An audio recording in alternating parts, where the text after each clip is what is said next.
Hello and welcome back to my channel. Thank you for watching.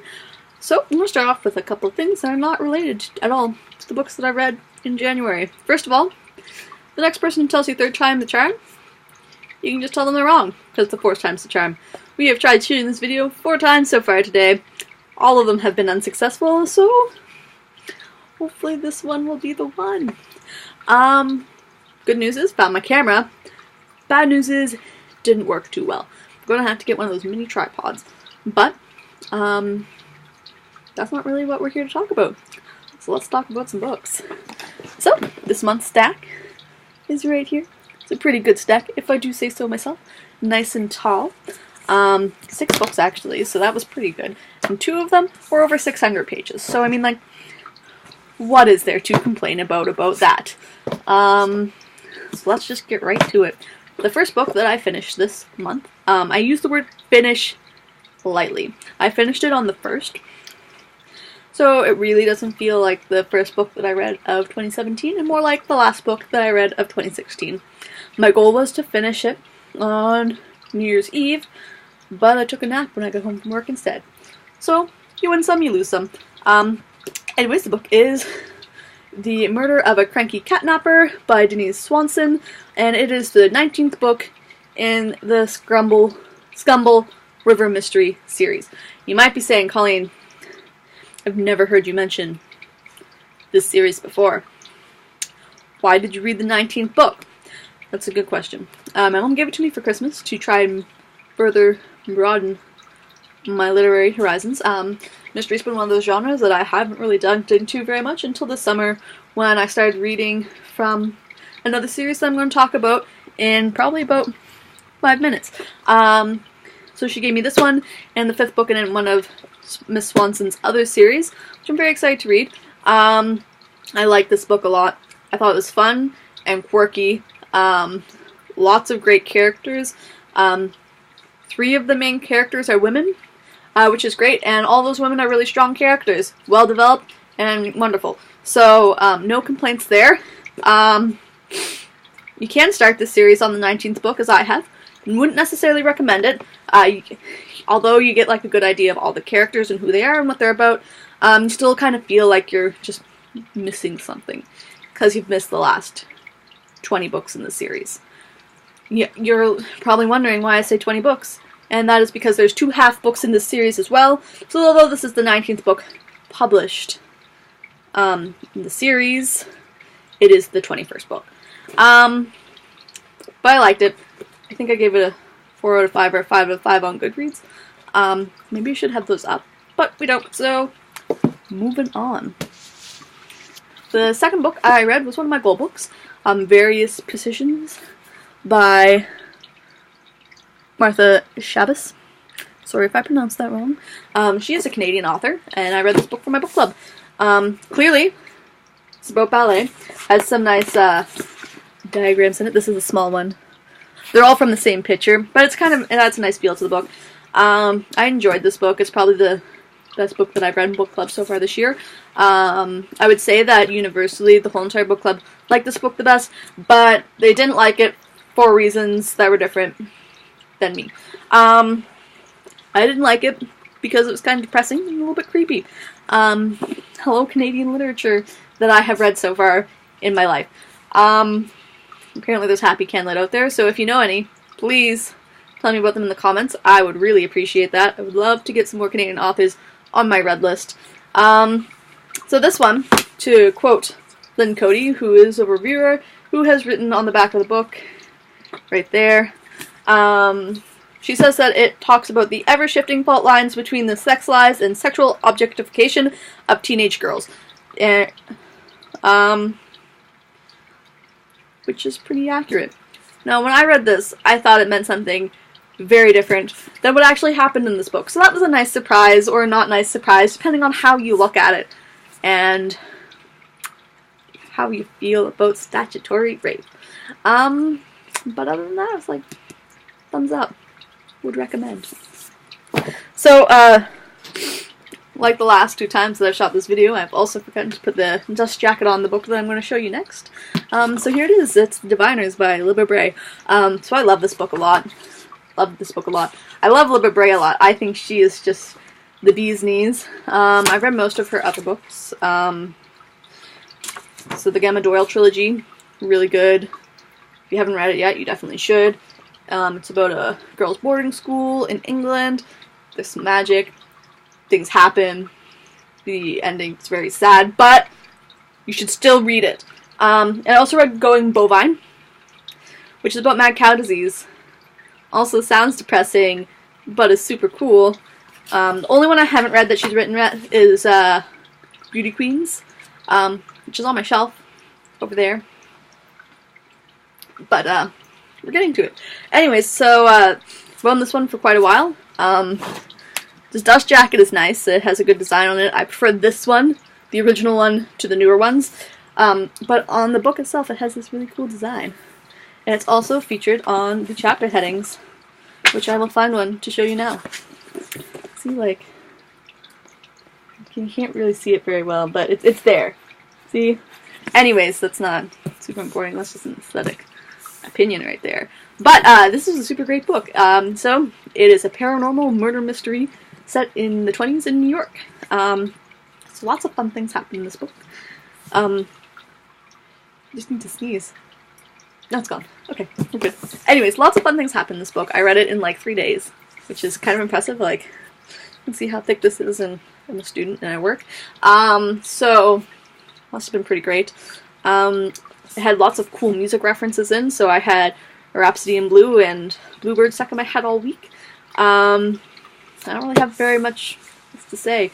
Very diverse cast, that's very important. Good male-female balance. All the things that you would really expect from a well-written YA novel by a lovely author like Libba Bray. So I highly recommend this and any of her other books. They're all great. Moving right along to 1984 by George Orwell. This was also on my goals for this year. If you don't know what I'm talking about when I'm talking about goals, it's about my last video. There's going to be a link in the description below if you feel like checking it out. So I read this with my friend Vivian, and I feel like we both liked it the same amount, which is to say not like a super lot, but we both dislike different things in it. I don't really want to talk too much about that because, you know, dislikes aren't what we're here about. We're here about what we like, I think anyways, and I'm the one that's talking, so that's really what matters. So if you're looking at this as a philosophical text or a historical text, I think it's great. And there's some parts in here that I disagree with on a fundamental level about humanity, but it does give you a good feel of totalitarianism, and the philosophy of the society is very interesting, and it gives you a good idea of what the mental state of the world was like in 1948, which is when this book was originally written, at the end of George Orwell's life, when he was sick. Now, you might be saying, Colleen, I love this book. I think it was amazing. It is the only dystopic novel that I've read from this time. And you know what? If this was the only novel that you read in the dystopic genre at this time, you might think this is a great book. And you know what? Power to you. I believe in you. But I would also suggest that you read Brave New World and We. I would pronounce the author's name of We, but I can't because it's Russian, and I really don't want to pronounce someone's name wrong. But Brave New World is by Huxley. Yes, pretty sure he's a descendant of V. Huxley, who's pals with Darwin. Man of my heart right there. Anyways, so those also are coming from the genre and gave Orwell some inspiration to write his novel. I found that they were both better, and I like them more. So, seeing as though I had read them both several years ago, 5 if you want to be really exact, this one just kind of fell a little bit flat for me. The world building wasn't as good, the characters weren't as round. I found the characters a little bit flat, actually. I don't know. It's just kind of like an eh. So, I wouldn't necessarily recommend reading it. However, with today's political climate, it might not hurt. The 5th book that I read this year is Lair of Dreams by Libba Bray. Imagine that, reading the 2nd book in this series that I read the 1st book in within a week. finishing it. Yeah, crazy stuff right there. This one, unlike its predecessor, does not have a fun book underneath. It's just a normal book. But it was also really great. I really like this book. I'm going to hug for a while I talk about it. What did I like about it? First of all, it lets you know how many days this takes place over. 21, just in case you were wondering. Second of all, it keeps you on the edge of your seat.